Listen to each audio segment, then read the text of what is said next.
তো আমি হাটে গেছিলাম, আজকে প্রচুর মাছ নিয়ে এসেছি।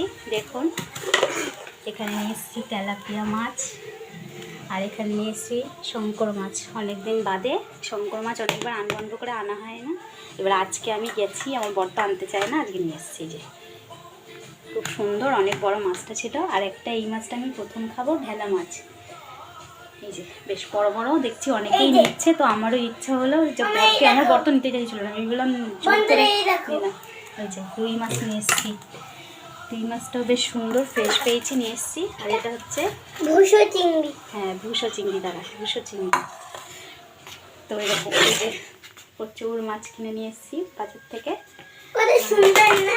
আর এই যে পুঁই শাক নিয়ে এসেছি, যেহেতু রুই মাছের সঙ্গে মাথা পেয়েছে, আমার বর বললাম যে না পালং শাক নেবো, পুঁই শাক নেবে। এই যে পুঁই শাক, এখানে কুমড়ো, কড়াইশুঁটি, টমেটো, এই যে নারকেল, পিঠে হবে সেই জন্য নিয়ে এসেছি নারকেল। আর এখানে তো এই যে টমেটো আছে, বড়ি, রসুন, ব্যাস আরও সবজি ঘরে আছে, সেই জন্য এটুকুই নিয়ে এসেছি।